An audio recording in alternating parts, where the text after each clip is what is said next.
Hello, Chemistry 100L, and welcome to our latest experiment. This week, we're going to be discussing equilibrium and Le Chatelier's principle. So hopefully in your lecture classes, you've discussed or are currently discussing equilibrium. So a lot of the reactions that we've looked at thus far this semester, we take our reactants, we mix them together, we form products. That's the end of the story. But not all reactions are like that.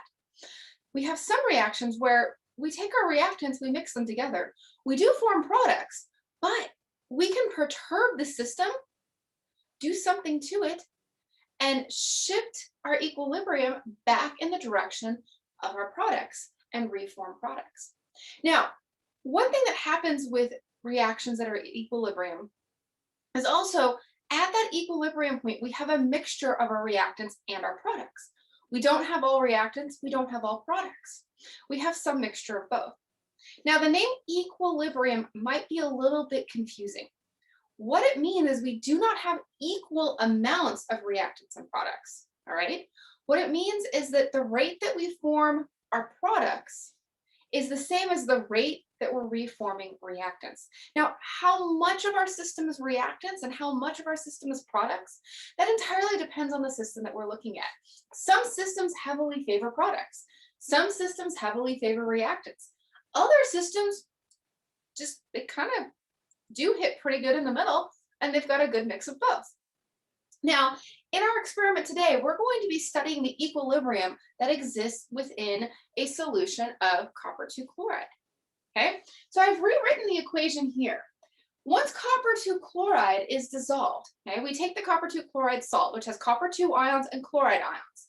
And when it's in water, it undergoes a series of reactions until it reaches this equilibrium right here, where I have a copper complex with 6 waters, 4 chloride ions, and then our product side has this copper 2 salt or copper 2 ion with some chloride attached to it, and then 6 waters. Okay, so this complex right here that contains the waters is blue. This complex right here that contains the chlorides is green. So when you look at the bottle of copper 2 chloride that comes for this experiment, I'll bring it up closer so you can see the color. Okay, take a look at that color there.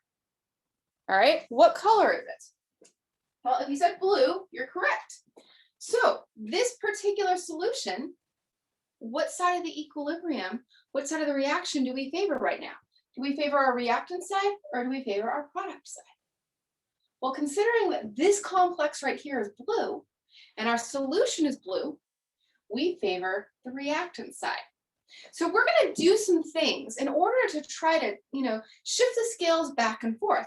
We're going to try adding in some more chloride in the form of a sodium chloride solution. Because remember, in water, okay, if I take sodium chloride,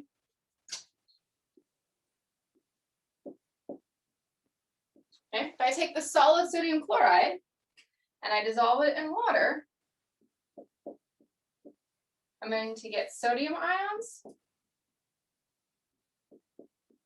and chloride ions. All right, so that's where the source of our chloride ions comes in. Now, in order to shift the equilibrium back and forth, we need to do something to consume those chloride ions. Okay, and we're going to do that by using a silver nitrate solution. So silver nitrate, when it dissolves, we start off with the solid. And I apologize, I'm still getting used to the board being on this side. My husband decided to swap the garage. So we had more access to our storage cabinets that were behind my screen. So I'm kind of getting used to things being on a little bit different side here. All right, so we've got our silver nitrate.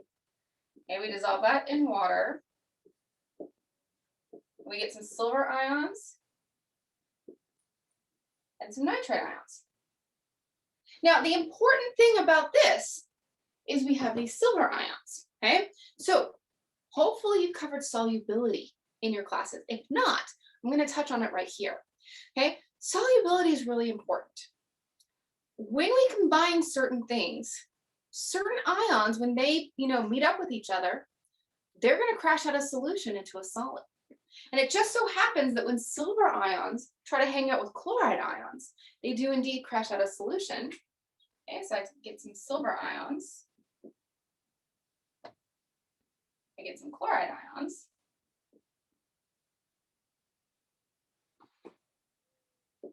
And I can get some silver chloride solid. Okay? And so we're going to exploit this as a method for removing chloride from our solution. All right, so what we need to do first is we need to gather all of our materials. So your lab protocol has its materials page. So you're going to need the little baggie that says equilibrium and Le Chatelier's principle. In that baggie, you'll find your copper 2 chloride. You'll find some silver nitrate along with a different kind of top. This is a dropper bottle top, which I'll show you how to use it when I put my safety goggles on and when I put my gloves on. You definitely need to make sure your gloves are on for the silver nitrate. Silver nitrate, if it gets on your hands or on anything else, it will then turn like a dark brown or a black color, which if it's on something, it just stains it. If it's on your hands, it'll stain for a few days until your skin regenerates and you get that skin gone and new skin forms.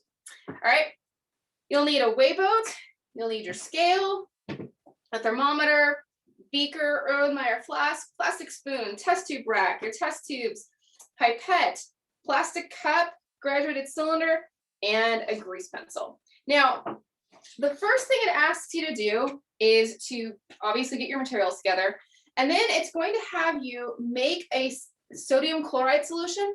Now, I've already done that, so I'm not going to be needing my weigh boat or my scale anymore because I've already made that sodium chloride solution so that we can get going on our demo. Hey, you're also going to need some ice, some hot tap water. So I actually have some hot water in here since I can't just pop to the tap while I'm making the video. You'll want a piece of white paper. It's much easier to see color changes if you put something up with a white background. Okay, and you'll need some purified water for making solutions. So I've got a jug of purified water here. Oh, and this is our new mascot for the classroom. This is Beaker. So if you're not familiar with the Muppets, Beaker does some rather hilarious things. So if you are familiar with the Muppets, we should know that we probably don't want to do science quite like Beaker, but this is our new classroom mascot. So Beaker is going to hang out here and he's going to supervise and make sure that we don't do anything crazy. All right. Okay, so we've gotten everything together, and now I'm going to go ahead and get my PPE all settled, and then we will get started and we will take a look at what goes on here. We're going to look at the common ion effect. We're going to look at what happens when we add different things. And we are also going to look at what happens when we perturb things with heat, because heat can also be a reactant or a product as well. And so that is one of the things that we'll be discovering with this experiment. Okay. All right, now I've already made my sodium chloride solution, but I will be needing some more water during this experiment. So what I'm going to do is I'm actually going to get out another pipette and another cup. And I'm going to take some of my water because this jug is hard to manage. So I'm just going to pour some into my cup here. And then I'm going to work from that cup, right?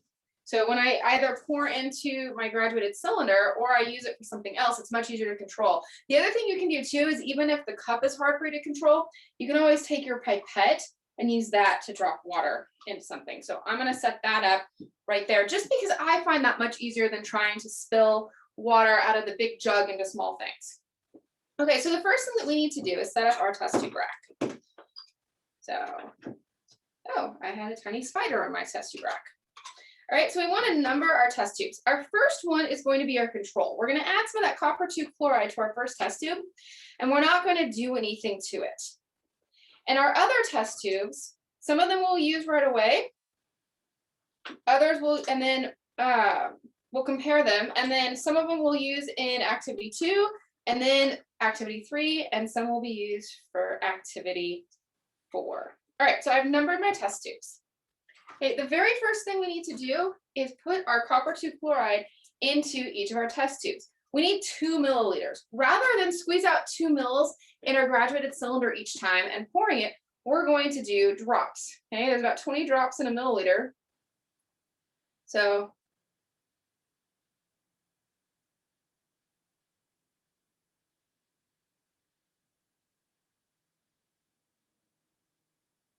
right, so 40 drops there.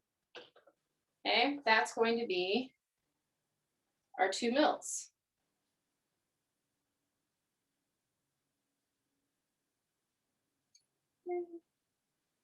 I've been doing this a long time, so I can count drops pretty quickly. You might need to do it a little bit slower so you can count your drops. So doing it this is just fine.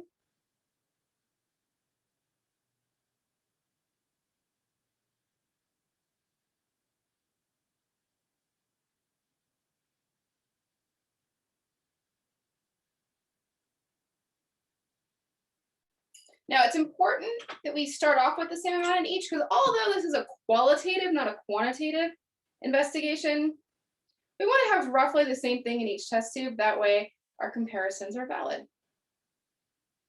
You get 1 drop too many or 1 drop too few, that's not the end of the world. You just don't want to have vastly different amounts in each.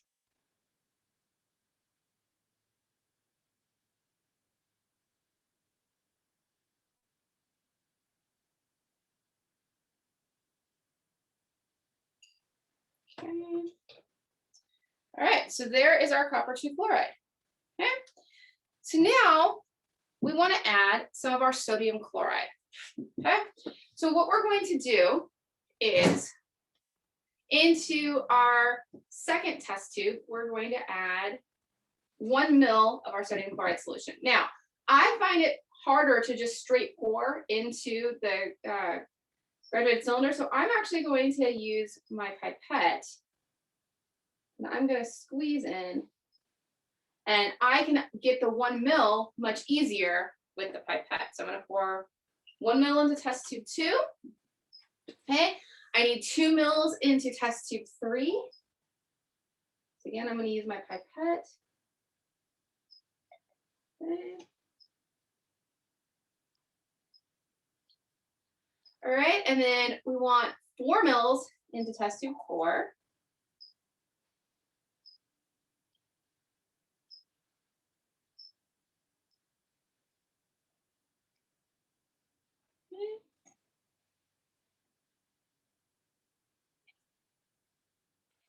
And then we are also going to put 4 mils into test tube 5.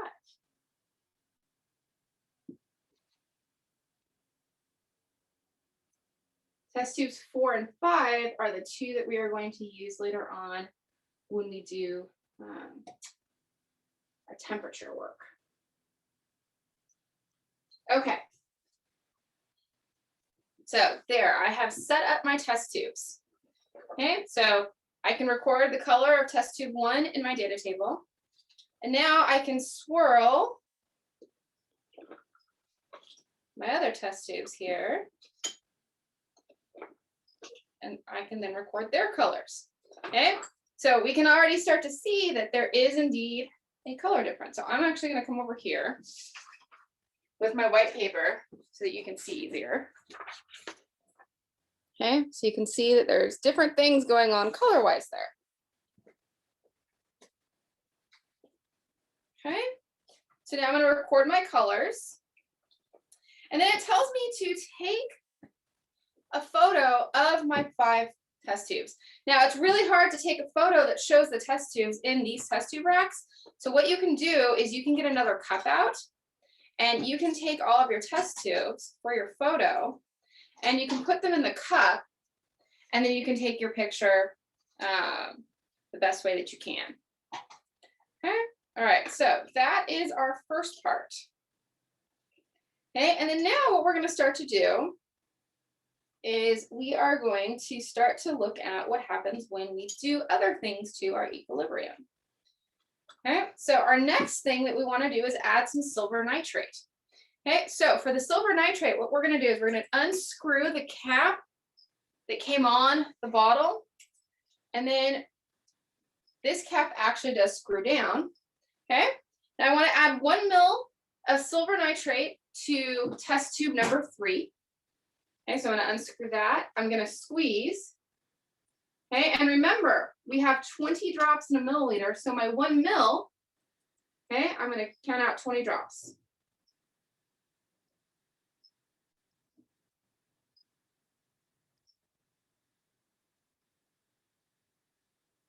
Okay, about 10 drops out in that first squeeze. You'll need to do this a couple of times.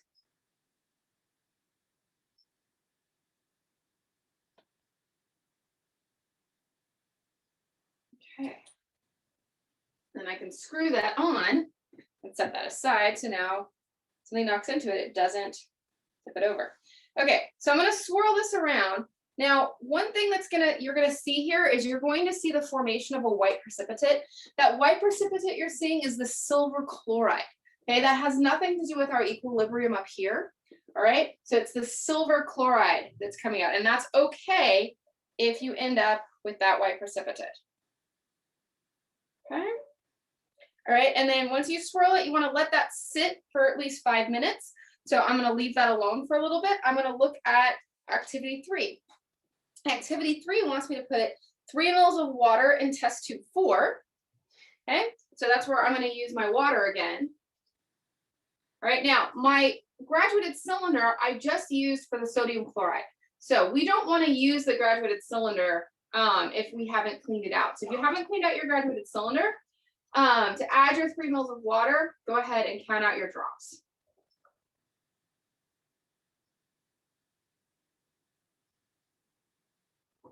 There's 20 drops, that's 1 mil.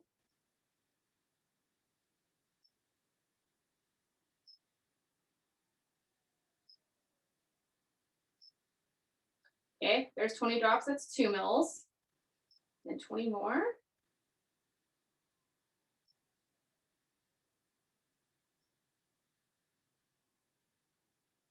All right, and 20 more drops, that is our 3 mils. So 60 drops is 3 mils. Okay, now it tells you to stir it with a pipette because it's going to form a layer there, which can be hard to deal with. All right, so I'm going to stir that.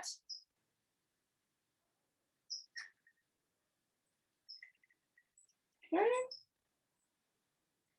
All right, and then now I can compare the colors, okay, to test tube 5. And then I need to add 3 more mils of water, this time to test tube 5. That's why it didn't matter if I put the pipette back in this water, even though it touched test tube 4, because I'm going to do the exact same thing to test tube 5 that I just did to test tube 4.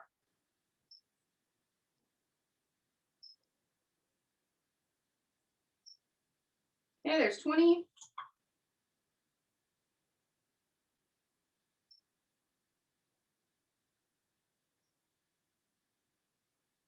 There's 20 more, and then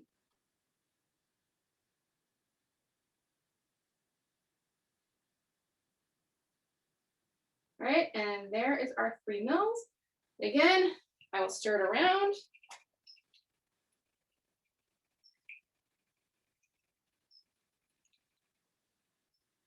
Okay. All right.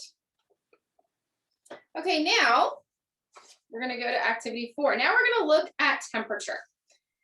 Okay, so we want to record the temperature and color of the solution in test tube 4. I'm not going to sit and wait for the temperature, but you're just going to take your thermometer, put it into test tube 4, let it sit for a minute, and then record the temperature.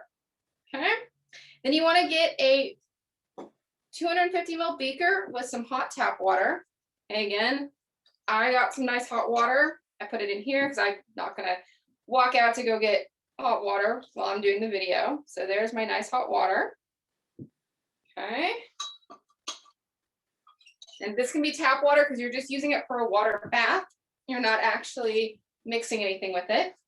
Okay, and then we've got a cup with some ice, and then we want to add some water. Okay, that can be tap water. I'm just going to use the water I have right here. Okay. All right. So now I am going to check my hot tap water. If it's not hot enough, then I can microwave it for a little bit. Don't microwave your thermometer. All right, so I'm going to record the temperature of my hot water, record the temperature of my cold water. All right, now test tube number 5 is going to go in my hot water bath. Okay. Be careful as you put it in there. If there's too much water that starts to float, pour some of the water out. And then there, that way you won't get water into your test tube, okay?